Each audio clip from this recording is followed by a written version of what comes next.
Morning guys, I'm the Tech Prepper. Hope you're all doing well and welcome to 2022. Last year I decided to change the direction of the channel and focus on the philosophy of tools, not toys. On the left we have the Raspberry Pi 3B Plus that I've been using for digital modes for the last couple years. And on the right we have the subject of today's video, which is the Panasonic CF-20 Toughbook.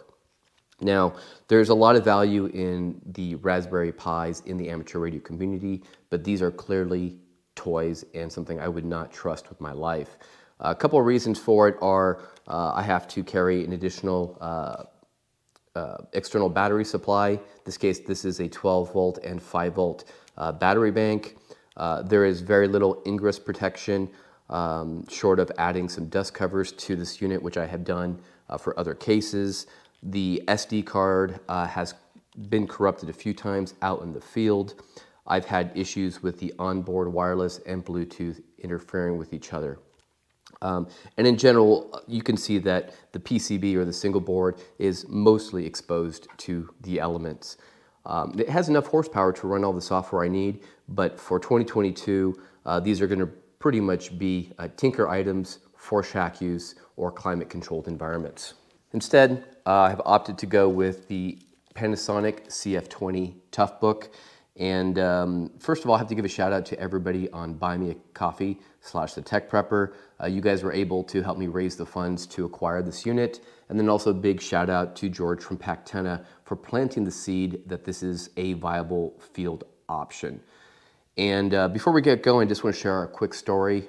So the year was 2000. I was a freshman in college, and my hallmate David had a much larger Toughbook at the time, and he came into my dorm room and quite literally took his cup of coffee and dumped it all over the keyboard. And the claim by the Toughbooks at that time was that it could withstand that type of saturation and moisture, and it was intended for industrial use. So almost 22 years later, I am very happy to have this unit. So I have been focusing on a software project called MCOM Tools that is starting to look a little bit more like the CivTac and ATAC family, because it is bringing in mapping capabilities and trying to bring technical and situational awareness to public service events and emergency communication. And while my old setup with MCOM Tools using the Raspberry Pi and my small phone worked well enough, the small screen also wasn't very conducive to working with a map and being able to enter data. So the CF-20, for the most part, given that it actually has a fairly usable screen, it is a 10.1 inch screen. It has a resolution of 1920 by 1200 using a 16 by 10 aspect ratio. So for having a single application like MCOM Tools or a single ham radio application open, it is more than usable in the field for my needs. Now, the cool thing about this unit is that it is a convertible unit. It comes in at 3.9 pounds, but you can actually cut about half the weight by removing the top half, the screen, which essentially allows you to use it just as a tablet. So fairly lightweight in size here. And what's beautiful for field work is that I can quite literally cut my weight just by taking off the screen. And I found that with the install of Ubuntu 21.10 that I put on here, that I actually get all the capabilities, all the features work, from the stylus to the screen rotation. I even found that Ubuntu was really quite nice, even for its accessibility features. The on-screen keyboard is absolutely beautiful. I've run tests where I can wear my full merino gloves and actually use this in full sunlight and also still be able to use the gestures with my gloves. So absolutely great. The unit is IP65 rated, which means it can probably handle some light rain as long as you don't have a very significant downpour and still be pretty confident. This unit that I have does not come with the LTE and a GPS module, but I bought a second one recently and it magically came with one. So I'll talk a little bit more about that in a second. But the cool thing is, for me to interface this with my amateur radio, all I need is one USB port to talk to my FTM 6000 using the Digilink Nano sound card interface, and the unit actually allows me to just open the dust cover and access the single USB port on the tablet side. There are two more USB ports when docked, but in general, this laptop ticks all the check boxes for me. The other thing I love about it is I don't have to worry so much about power. Even though this unit roughly is from the 2008 vintage, mine is the Mark I, the batteries are still working surprisingly well for me in my testing. So there is a 2600 milliamp hour battery in the tablet. There's also one in the dock. And the cool thing about that setup is when docked in the keyboard, it will draw first 97%, 98% of the power from the dock first. So if you have to detach, you still have 100% of the battery available on the tablet side. Very cool stuff. In terms of runtime, they claim 8 hours per battery. I didn't see that. Again, my batteries are quite old and unwarranted, but on the top end, I was getting anywhere from 7.5 hours using it full time. And then if I was doing heavy use, like compiling software, I was seeing about 4.5 to 5 hours of runtime between the two batteries. Now, I wanted to make sure that this system could be field charged for a grid down event, and what I actually came up with is something really cool.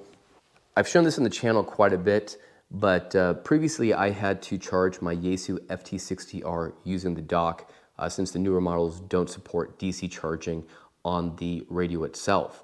So I had coupled the FT60R charging cradle with the DC male adapter, and then what I would do is connect it to this socket and then use the Anderson power poles to connect it to my BioWino battery.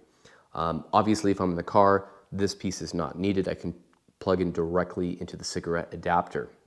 So I found an aftermarket DC to DC charger that has a cigarette adapter on one side and then connects to the DC port on either the docking station or the tablet. And I will tell you, absolutely amazing on my BioWino battery. I can charge both 2600 milliamp hour batteries in under 2 hours and 15 minutes. And it's drawing about 3.3 amps on the high end.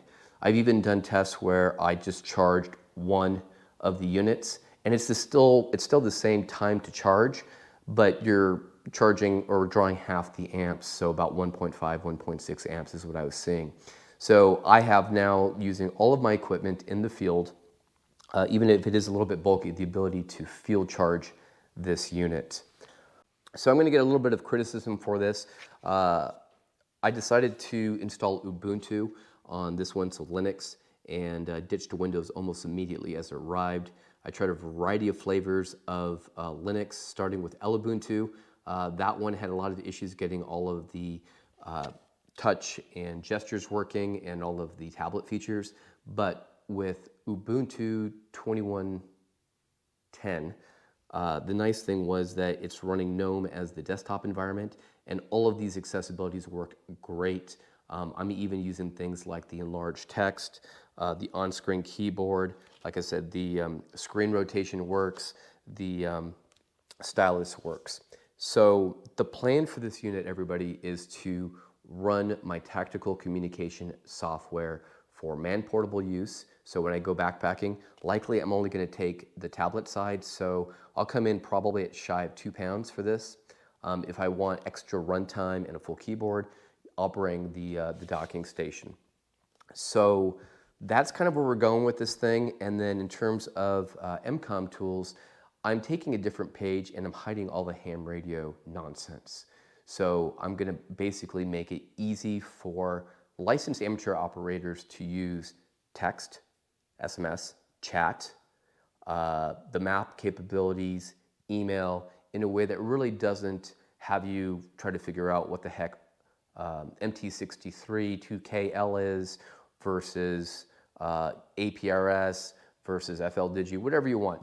I'm hiding all of that and I'm making this be an appliance because my goal for 2022 is to deploy this into public service. And the only requirement is you need to have a radio that has a data port, and you quite literally connect it to the tablet. And I'm literally going to hand out 2 or 3 of these. So right now I have 2 of these. And on that note, let me talk about where I sourced it. I think they may go pretty quickly. I paid $500 each for these. I know that sounds pricey, but there's an eBay dealer who has these in various states of condition. I will say the newest one I got is in much better condition. It only had 60 hours of total runtime. This one had about 9,400 hours. And this one, for whatever reason, had the LTE and GPS module. So I don't even need to have an external GPS like I do with this other unit. So very cool stuff. I believe he only has about like 90 left. So I wanted to wait on this video until I was able to secure a second one. But again, my goal for this is to have an appliance with my software, all off-grid first, and be able to hand it out to people with compatible radios. All right, guys, I'm the Tech Prepper. Be strong, be safe, and be prepared. Oh, and this isn't the last you're going to hear on this. I just wanted to plant the seed that the CF-20 is an amazing, amazing machine for field use. Take care, guys.